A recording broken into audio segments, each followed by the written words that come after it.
Hey, welcome to another day of the shop. It's Fender Friday.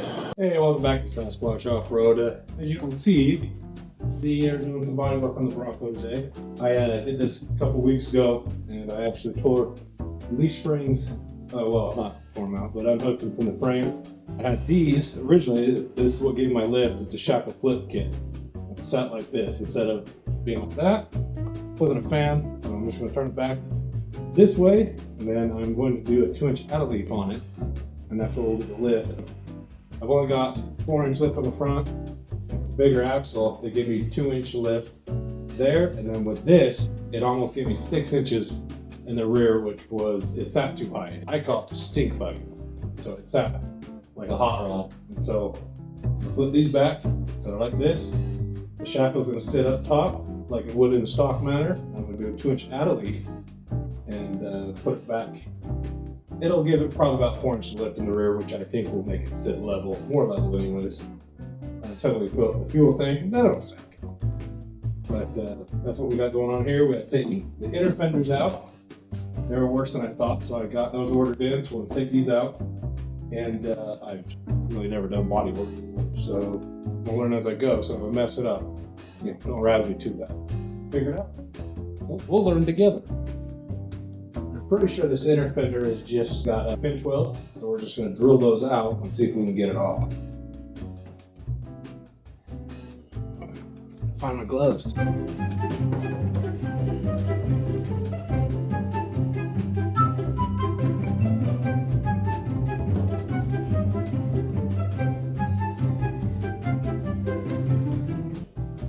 When you're drilling out the pinch welds, you got to make sure you don't go too deep. You want to go through the first layer, because if you go all the way through, you're on this, and I'll end up going through the cabin into the fender well on the inside. So you don't want to push too hard on it.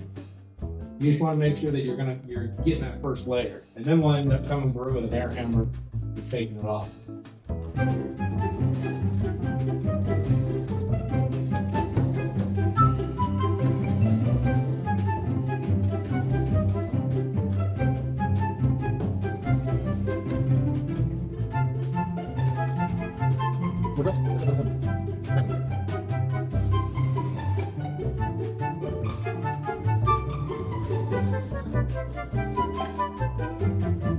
Well, now that we can get into this, we're going to find a lot more stuff to be done. So, probably what's going to end up happening. Let's see some back.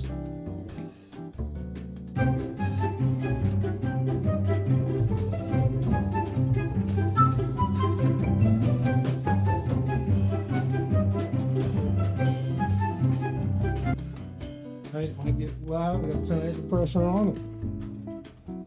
Ear protection.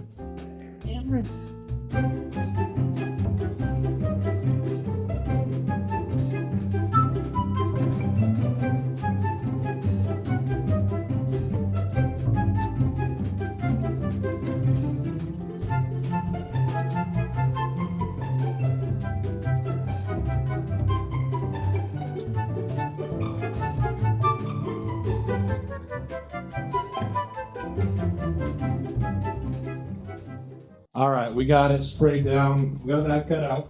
Came out fairly easy. Got all the loose rust and all that knocked off, cleaned out.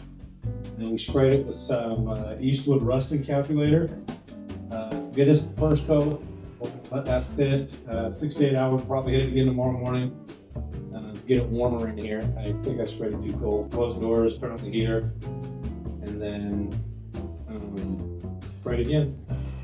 So we'll let that sit, let that dry up. And we'll try again tomorrow where let that sit.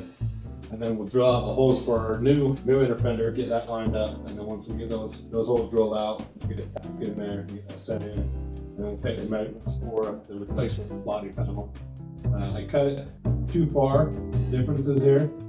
I either cut higher here, so that way it sits in, or I can set the new fender in, cut the 1/4 inch off the top of that, and I'll put it in here, down here, because it is, if I put it where it needs to go, it's too high here and too low here. So all I did is I set it in the fender well, traced it, which now I know that was probably not the best thing. Either I can cut down there or just go get me some plate, which I'm not going to do plate. Yes, Mickey. Oh, because I was cutting and grinding in here. Yeah. I'll put them back, hold on. And then I'll put that in there.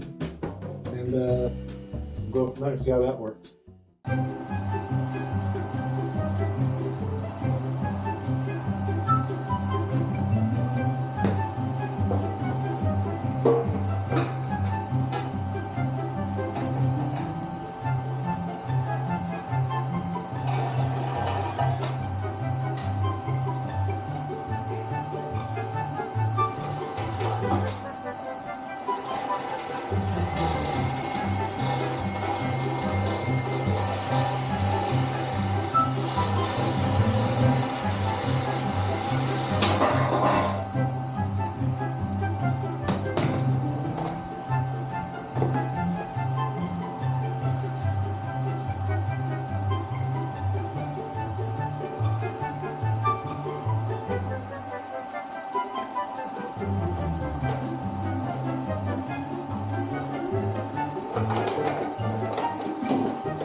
Well, I just forgot about something.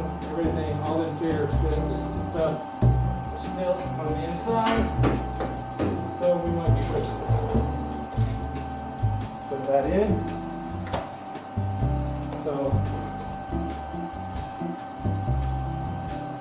I'm going to pause on welding before I pull all the carpet and everything out of there.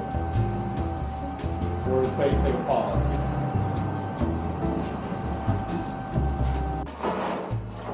Alright, so tried getting the inner fender in. I jacked it up a bit. So obviously I don't know what I'm doing. Couldn't get it set up in there far enough, so I'm going to do some massaging. Had to cut it back out. So I figured I would get this semi-tacked in. I got some magnets on it. The magnets are not strong enough to hold. So everybody knows. I got them there just to position this where it's at, and then I've also got a tack up here. So getting that in, my plan, I'm not gonna fool you guys with it all. Fender Friday isn't going very well, for me anyways. I'm getting that in there, held in there, then I'm gonna get this placed in there, make some marks on where I feel like it's gonna go, where it's gonna sit in there better, and then because I painted it, I can't get through paint with these, so I'm gonna go back through and grind out the areas and have the paint off where I need to tag the weld, and then I'll go back and put this back in. And this is gonna need some massaging because it's not lining up. Nothing's lining up. I don't feel like it should. That's also because I probably I don't know what I'm doing. That's all right. And as you can see on the bottom here, when I cut out the original, I cut too far out. And this back side, I don't know if you can see it on the camera, but right here, there's a line. And I think that there's been some body damage here because there is a whole bunch of Bondo that's pushed out, and this needs to come out further like this to actually align with this fender. So it's jacked up a little bit. So we are going to replace the Bondo that we ground up. I'm not good at body work, and I can tell this has been probably pushed in right here. So we're gonna get it close. But probably eventually what's gonna happen is we're gonna do this whole skin. That'll be for another time, because I gotta take the shell off. There's a whole bunch of stuff to do. And probably should do that at the beginning. So I'm gonna do this. See how far I can get with this, and I might even leave it overlapped up here. It's overlapped. Actually, I'm not gonna do that. I'm like that. I don't know why you just thought that. So I'm not gonna do that. So I'll get this figured out, but when I get closer to actually looking good, and I can just go like that, and that's good, we'll do that. So I won't bore you. Hey, fender in place, and got it tacked in. Got a couple tacks along. The way the top's gonna be a lot easier because I got a closer cut there, so that's gonna be easier to tack. So I've got to tack some long spots away from each other. I have to go through. It's pretty even here. I'm gonna have to even it out here. Got some good gaps. Gonna have to even it out. You know, and then I'm gonna have to fill those. That's about a 1/2 inch gap down there. So I'll get some strap steel. Do that, and then after I get all this in, I think I'll put in the inner fender at that point in time, because I think it's just going to be easier to get it fixed. I'll be able to put on this lip, see exactly where it needs to go. I was guessing before, I was probably off. So, but everything else seems to be lining up this way. So we'll put that on, and then I'll get that other inner fender in. And depending on how it all goes, if it goes good, I might not do the whole skin. But I have that rust patch down there on this corner here, which I might just cut that off here and bring the bumper section of the bumper out and just put it there. I don't know. We'll see. If you guys have any ideas, let me know. Put it down in the comments and we'll see how we're gonna go. But I think that's going to do it for Fender Friday. Thanks for watching, and we'll keep going on this. We'll do a whole series on this, on the Bronco. And if you don't like watching the off-road stuff or the builds, you can just tune in for the outdoors and Sasquatch stuff. But you know, appreciate it. Just keep your eyes open and keep watching. We're gonna have some giveaways coming up, so just keep your eyes open for that. Thanks for watching. See ya.